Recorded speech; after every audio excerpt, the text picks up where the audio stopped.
This is Fred Richani of TSC News here to quickly recap WWE SummerSlam 2015 and to quickly preview WWE Monday Night Raw for August 24th, 2015. First off, I just want to apologize for the technical difficulties we had during our live SummerSlam recap. It was a little over a half hour long. Y'all can definitely still check it out if you want. It wasn't too bad, but Scott Anderson, my partner, had some audio issues, and it was actually on our end, unfortunately. Long story short, we had some technical difficulties at really the worst possible time right before we were going to start a recap, despite me sound testing, and kind of made for some mixed results here, and I just dropped something here, so that was a snafu on my end. But in general, I just want to say we're sorry, and we'll make sure that it is fixed before our next live show. But anyway, for those that did not get to watch that show, or maybe were turned off by some of the issues, and hey, I completely understand, and again, I apologize. Here is what went down at SummerSlam. We had our main event, Undertaker versus Brock Lesnar. This blew the doors off of their WrestleMania 30 match. This was excellent. Really, really excellent until the finish. You see, Brock hit not one, not two, but 3 F5s on The Undertaker, only for The Undertaker to kick out. Brock kicked out of a chokeslam and a tombstone. So both guys were wondering, what the hell are we doing? At that point, Brock decided to lock in the Kimura once again. And believe it or not, The Undertaker tapped out. But believe it or not, this was not the finish. They did a screw job finish, a dusty finish. So Undertaker tapped. The crowd was like, huh? The bell rang, but the referee didn't call it. So the ref goes to the timekeeper and says, yo, dude, I'm the only one that can ring the bell. Paul Heyman celebrating. Brock celebrating. The ref's distracted, says, no. Only I can make that decision. So the ref's distracted. Brock turns around. Undertaker low blows him again, despite being the babyface. And then he chokes him out with the Hell's Gate, but not before Brock flipping him off as he passed out. So your winner was not Brock Lesnar, but The Undertaker, which sets up a third and final match between the two at WrestleMania 32. And granted, we've seen this match before, and the first time wasn't great at all outside the finish. The second time it was great, really until the finish. But I think it'll be kick-ass. I'm excited for it, but I did not like this finish. This match was so great. Undertaker turning back the hands of time for one night. I'm not going to say I would have liked to have seen Brock lose, but I would have rather have seen Brock lose clean than lose this way.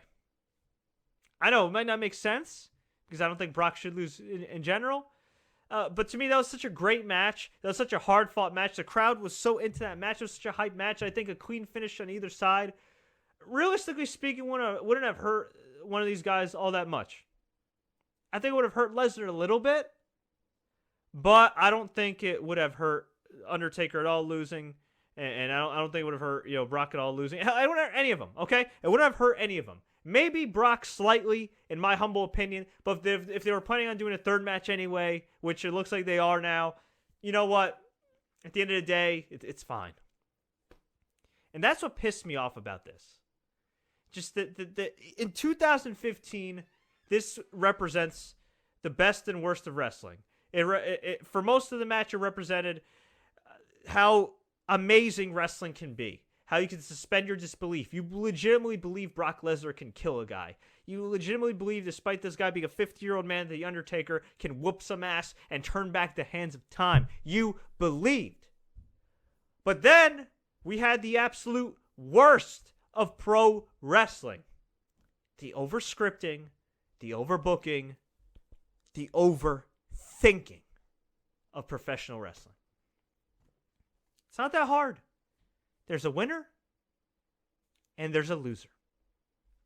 Now you got to come up with a unique way where one guy wins and one guy loses. And sometimes professional wrestling needs to just adhere to the rule that I learned a long time ago when it came to writing. KISS. KISS. Keep it simple, stupid. I don't mean simple as in giving our truth a stupid gimmick that just is useless and stereotypical. I don't mean giving us Stardust and King Barrett, who are complete jokes. No. I mean simplicity in the story you're telling. Okay? Sometimes you just gotta let the story speak for itself. You gotta just roll with it. All right? You just gotta roll with it. Yeah, there are some movies that make you think, that have swerves and all this other stuff. And there's some movies that just have little subtleties that just make the whole movie. TV shows, same thing.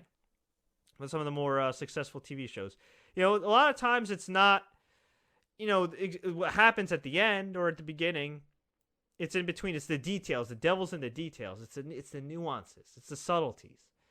And the struggle on Undertaker's face, the struggle on Brock Lesnar's face, the real blood, the real sweat, the tears. I mean, that was real. Those were the details that made this match. The psychology. And if there's one match that did not need a screwy finish, it was this one. So I'm not going to throw out the effort that these two men put in on Sunday night and say it was useless, all because of this finish. But I will say that a great match was on its way to being a classic match until that finish. But I guess we know the WrestleMania direction, which is Undertaker versus Brock. Personally, I would have gone with Bryan Alvarez's idea, which was have Brock Lesnar beat The Undertaker, have Undertaker come back and say, Brock Lesnar, let's do one more match at WrestleMania, and I'll put my career on the line. Now my voice hurts. That would have been awesome. And you could have Brock either beat Undertaker at WrestleMania 32, or you could have Undertaker win and retire anyway the next night on Raw. Or, retire at WrestleMania. Just say, what? I've accomplished everything I needed to do. This was the one last obstacle. I had to beat the Beast. Boom. Done. All good. Now, maybe, just maybe, they could be throwing us a curveball. And we don't end up getting Brock versus Taker. But they want us to think we're getting Brock versus Taker. And we get, Rock versus Brock. Now that's a match that would be gigantic. Although if I'm Rock's agent, I will strongly advise him to not take a trip to Suplex City. But that's if I was his agent, considering he's, only got a few $1 million to worry about. Anyway, so this was a great main event until the finish, unfortunately. We had, to start the show, Jon Stewart and Mick Foley bannering. This was fun. Jon Stewart was a great host and later played a big part in in SummerSlam later in the night. Sheamus beat Randy Orton kind of clean. Hit a couple bro kicks, got the pin. Finally, they're protecting Mr. Money in the Bank for now. We had the New Day win the tag titles in the 4-way tag match with the Primetime Players, Matadors, Lucha Dragons. New Day stole the pin from the Primetime Players. They are 2-time tag team champions, which is great, and I'm dancing right now like Big E was. Awesome. Ziggler and Rusev sucked, ended in a double countout. There was a cat fight. I'm sick of this feud. Dolph Ziggler is an unlikable babyface. Lana and Ziggler have negative chemistry, and Rusev needs to go back to being taken seriously again. Stephen Amell teamed up with Neville to defeat King Barrett and Stardust. Nice match. Neville was great as usual, and Stephen Amell was way better than he had any business being. And some would say he has no business being in the ring, but he certainly belonged tonight. We had Ryback, Big Show, and Miz for the IC title. It was okay. Ryback got the win when Big Show knocked out Miz. Ryback clotheslined him out of the ring and then pinned Big Show. It was okay, but at least Miz didn't win. I was afraid Miz was going to steal the pin, and they teased it a few times, but he ended up losing. Roman Reigns and Dean Ambrose beat Bray Wyatt and Luke Harper. Really good match. but kind of anticlimactic at the end. Ambrose did the dirty deeds on Bray Wyatt. He tagged in Roman, who took his sweet time, and then hit the spear for the 1-2-3 on Bray Wyatt. Not sure what's next for the Wyatt family, but I would imagine Ambrose and Reigns will eventually turn on each other somehow, some way. There was a funny chant during this match when Roman got knocked out and the crowd was chanting Roman sleeping. Yeah, New York is not Roman Reigns country. Guess he's a mini Cena, right? Speaking of Cena, we had Rollins versus Cena for the WWE and US titles. Excellent match. Excellent match. A lot of near falls. Tremendous athleticism by Rollins. He even hit a running shooting star press. I just wish that we got this Seth Rollins, I don't know, a few months ago. He's always been a great performer in WWE. He's arguably right now the best all-around performer in WWE. But man, oh man, oh man, oh man, did it really take the wind out of his sails when he kept having Kane and J&J interfere. You know, it's one thing to cheat to win, that's fine. But you got to find unique ways other than, Kane and J&J, especially Kane. Ugh. But they did find a unique way to have Seth Rollins win the U.S. title and hold both titles at the same time. And no, it wasn't getting Jay Lethal and Truth Martini to interfere, since Jay Lethal's currently the double champion in ROH. And I wonder where WWE got that idea. Jon Stewart, who, if you recall, had a feud with Seth Rollins before WrestleMania, ran in with a chair. Took about 5 minutes, looked around, and hit John Cena with the chair in the gut. And Seth Rollins pedigreed John Cena on the chair when the referee was down. There was a ref bump that I missed because my network was buffering. And a 1, a 2, a 3, a 4, and John Cena is U.S. champ no more. This was awesome. Normally I hate these types of finishes, but they had the right celebrity on the right pay-per-view, in the right scenario, in the right market, with ESPN watching, all these media outlets watching. This is going to get a ton of coverage, and it's going to give Seth Rollins a little bit of a spotlight, which is cool. I still think ultimately John Cena should probably win the title in the end because he's still, right now, the most over superstar. And I think him eventually putting over a guy at Royal Rumble or WrestleMania, dropping the title is going to still mean more than, say, Seth Rollins, putting over Roman Reigns or Dean Ambrose. But either way, great job by both men. And you never know, maybe this is the catalyst for turning around Seth Rollins' title run. Maybe he holds the title till WrestleMania for a full year, and they actually start booking him more credible. I mean, granted, look, he did have the help of Jon Stewart, but it was a unique finish. It was a clever finish, and I think it was sure as hell a lot better than him having 3 semi-retired guys interfere. Now, you can't have celebrities interfere in your matches every month, but it'll be interesting to see what happens at Night of Champions. Definitely interested in seeing Rollins and Cena go at it again. Maybe, just maybe, Sting will get involved. He was supposed to appear at SummerSlam. Plans changed. Maybe he's going to be the big hook for Night of Champions. After that, we had an announcement that Stone Cold will have his podcast on WWE Network next with Edge and Christian. And WWE Network will have a special on October 3rd at MSG with Brock Lesnar appearing. So you better believe, that being my home market, I will attend that MSG show, or at least do my very best to attend that MSG show. Actually, screw it. I'm going to make it a point. I'm going to make an effort to attend that show since I wasn't able to attend any events at SummerSlam weekend. Team PCB beat Team Bad and Team Bella in an elimination match. They had about 15 minutes. It was pretty good. Kind of lacking. Hard to follow Cena and Rollins.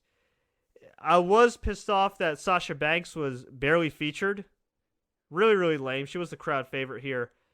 I think it was Tamina was the one that lost for Team Bad, so they were eliminated. And then Becky Lynch pinned Brie to get the win for Team PCB. So, woohoo! We had Kevin Owens and Cesaro have a very good match after that. Unfortunately, they were in a tough spot, but they made the most out of it. Kevin Owens got the win. Sucks that Cesaro lost, but I understand Kevin Owens needing the win more, I guess. Man, from what I understand, according to, I think, Wrestling Facts on Twitter, Cesaro hasn't won a singles pay-per-view match since, get this, February 2013. It's been a while, bro. It's been a while. And lastly, of course, the main event, which was pretty kick-ass, but, That finish. That finish. Not feeling it. But look, there are worse finishes. They could have done some stupid double count or double DQ. At least there was a finish. But I wasn't the biggest fan of it. So overall, I would say a thumbs up show. Better than NXT TakeOver, I'd say overall, yeah. But NXT TakeOver did have that great women's match, which was maybe the greatest women's match in WWE history. Bayley versus Sasha Banks. Tremendous crowd reaction. Just the raw emotion of Charlotte and Bayley embracing, followed by Charlotte and Becky and all them posing with the 4 horsewomen sign. I really hope that all 4 of these women align with each other on TV outside of NXT on the main roster. Hopefully tomorrow, Becky Lynch, Charlotte, Sasha Banks say, screw these chicks, beat up everybody like the Nexus did in 2010, bring in Bayley and just kind of run roughshod over the Divas division. I doubt that'll happen anytime soon, but it's okay to dream, right? But folks, I'm going to get on out of here. I hope you enjoyed my SummerSlam recap, part 2. I greatly apologize for the technical snafus in the live recap. These things happen. I will make sure they get fixed before we go on the air next. I may be doing a live recap of Raw. Depends on my work schedule. My schedule is going to change here at TSC a little bit. We're probably going to do less Raw recap shows live immediately after, just because it's getting a little crazy on my end. But we'll still have some good wrestling content for you guys. We'll still do monthly live pay-per-view chats. I'll still keep you up to date on any big stories going on. And we're definitely going to go full steam ahead as well with our new video game section. And we got a couple big reviews coming up this Tuesday. I can't tell you one of them yet, but let's just say one of them is Madden, and the other one might be either bigger than Madden or just as big. Take that for what you will. Stay tuned for that. Stay tuned for our upcoming interviews. I want to thank you guys so much for your support, for your patience. My apologies that our content schedule got a little screwed up. I was supposed to release some interviews with Roderick Strong and Kazarian and a few other guys. They should be up later this week. Just kind of had a rough week. Last Sunday, I lost my cat. That threw everything into a flux. And not going to lie, it was really depressing and it really sucked. And then a bunch of technical snafus, a bunch of other stuff going on at work. And yeah, let's just say I'm a lot better now. Everything's good. And I want to thank you guys again for your support because you're awesome. So if you enjoyed this SummerSlam recap, please click the like button. Please share this with all your friends. Please do not forget to subscribe for more exclusive wrestling interviews and updates. And until next time, everybody, as always, enjoy the matches.